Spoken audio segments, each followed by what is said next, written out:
Contract वाली बहू। नरेश की माँ अपने बेटे से मिलने दिल्ली आ रही है। इस बात का पता चलते ही नरेश के दिल में हलचल मच जाती है। नरेश अपनी माँ के स्वागत की तैयारी में लग जाता है। साथ ही उसे डर भी सताने लगता है कि उसकी माँ कहीं अपनी पुरानी जिद पर फिर से बैठ ना जाए। हे भगवान, इस बार बचा लो, अगले साल पक्का माँ की जिद पूरी कर दूंगा। तभी दरवाजे की घंटी बजती है। नरेश दरवाजा खोलता है तो सामने अपने मकान मालिक को देखकर हैरान हो जाता है, क्योंकि उनके साथ एक सुंदर सी लड़की भी थी। अब नमस्ते अंकल, कुछ काम था, मुझे बुला लेते। आपने क्यों कष्ट किया? अरे नहीं, इसमें कष्ट कैसा, मैं तो बस तुम्हें रीना से मिलवाने आया था। आज से रीना तुम्हारे साथ इसी फ्लैट में रहेगी। अंकल, कोई लड़का फ्लैटमेट नहीं है? एक अनजान लड़की के साथ रहना मेरे लिए थोड़ा अजीब होगा।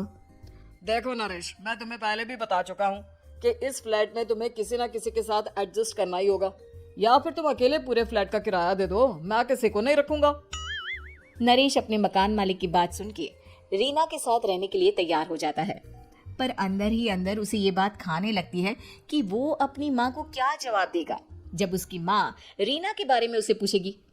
दिन बीतने लगते हैं। नरेश और रीना अच्छे दोस्त भी बन जाते हैं, पर अभी भी नरेश अपनी प्रॉब्लम का सलूशन नहीं ढूंढ पाता।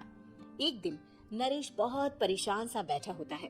तभी रीना उसे पूछती है, क्या हुआ नरेश, तुम काफी परेशान लग रहे हो, सब ठीक तो है ना? हाँ सब ठीक है, बस एक छोटी सी प्रॉब्लम है। वो एक्चुअली 2 दिन बाद मेरी माँ मुझसे मिलने आ रही है। अरे तो इसमें प्रॉब्लम क्या है, ये तो खुशी की बात है। हाँ रीना, बट मेरी माँ एक जिद लेकर बैठ गई है कि मैं शादी कर लूं, पर मैं अभी इस चीज के लिए तैयार नहीं हूँ। ऊपर से जब वो तुम्हें देखेगी तो 100 सवाल करेगी, क्या जवाब दूंगा? अरे इसमें कोई टेंशन वाली बात नहीं है, मेरे पास ना इस प्रॉब्लम का सलूशन है, जिससे ना तुम्हें शादी करनी पड़ेगी और ना ही तुम्हारी माँ मेरे बारे में कुछ पूछेंगी। रीना की बात सुनकर नरेश सोच में डूब जाता है। वो सोचता है कि रीना खुले ख्यालों वाली लड़की है, कहीं माँ को सच बता ना दे। नरेश को सोच में डूबा देखकर रीना कहती है, अरे क्या हुआ, किस सोच में पड़ गए? डोंट वरी, जैसा तुम सोच रहे हो ना वैसे कुछ भी नहीं है, मेरे पास एक प्लान है। मैं कुछ समझ नहीं पा रहा हूँ, कैसा प्लान? मैं समझाती हूँ। हम ना एक कॉन्ट्रैक्ट मैरिज कर लेते हैं। फिलहाल मेरे पास जॉब नहीं है, तो तुम इस रूम का किराया दे देना जब तक तुम्हारी माँ यहाँ रहेंगी, सिर्फ तब तक।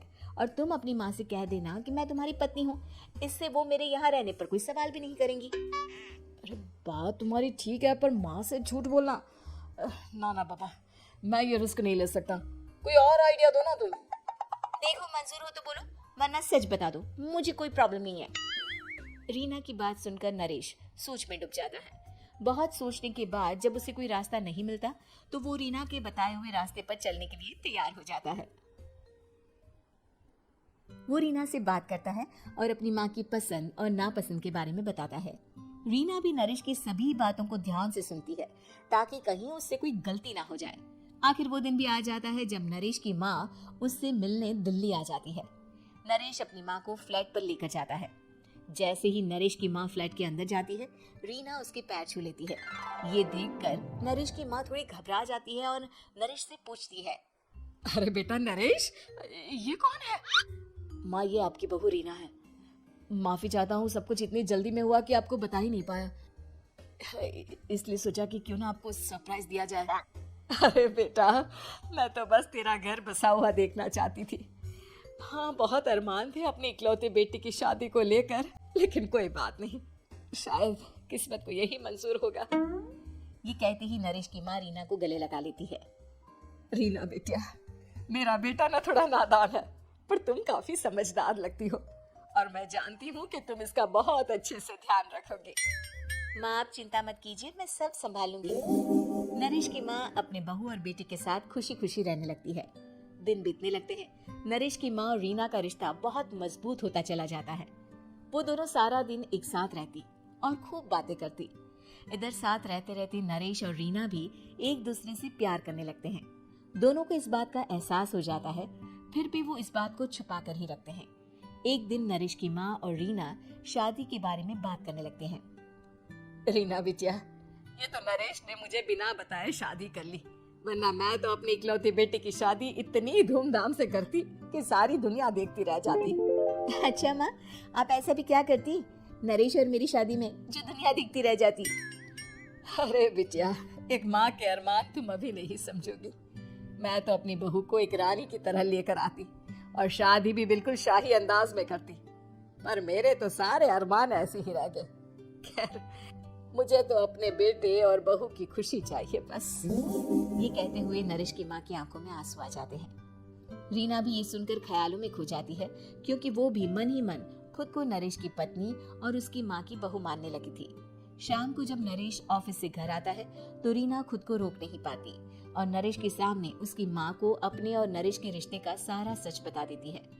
रीना की बात सुनकर नरेश की माँ दोनों से बहुत नाराज हो जाती है और घर वापस जाने की बात करने लगती है। तुम दोनों ने मुझसे सच छुपाकर बहुत ठेस पहुंचाई है मुझे। अब तुम लोगों के साथ नहीं रहना चाहती मैं। कल ही वापस चली जाऊंगी अपने घर। माँ, मुझे माफ कर दो। ये सब मैंने रीना के कहने पर ही किया है, वरना मैं भी आपको कभी ठेस पहुंचाने के बारे में सोच भी नहीं सकता। हाँ माँ, हमने ये सिर्फ आपका दिल रखने के लिए किया। प्लीज हम दोनों को माफ कर दीजिए। तुम दोनों ने मेरे अरमानों के साथ खिलवाड़ किया है, और वैसे भी मुझे अपने बेटे के लिए एक अच्छी लड़की ढूंढनी है, इसलिए मेरा यहाँ से जाना ही बेहतर होगा। माँ की ये बात सुनकर रीना खुद को रोक नहीं पाती। माँ, क्या मैं आपके घर की बहू बनने लायक नहीं हूँ? रीना की बात सुनकर नरेश हैरान रह जाता है। नरेश की माँ भी कुछ समझ नहीं पाती।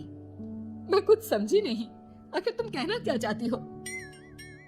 माँ, मैं वो नरेश से बहुत प्यार करती हूँ और साथ ही साथ मैं आपको भी अपनी माँ मान बैठी हूँ। आज जब आपकी बातें सुनी तो खुद को रोक नहीं पाई, इसलिए सारा सच आपको बता दिया। रीना की बात सुनकर नरेश की माँ की आंखों में आंसू आ जाते हैं और वो अपने बेटे नरेश और रीना को गले लगा लेती है। मेरे घर की बहू तो सिर्फ रीना बिटिया ही बनेगी। मैं आज ही तुम दोनों की शादी की तारीख निकलवा दूंगी, बस एक बार तुम्हारे घर वाले मान जाए। उसी दिन रीना के माता पिता भी उनके फ्लैट पर आ जाते हैं।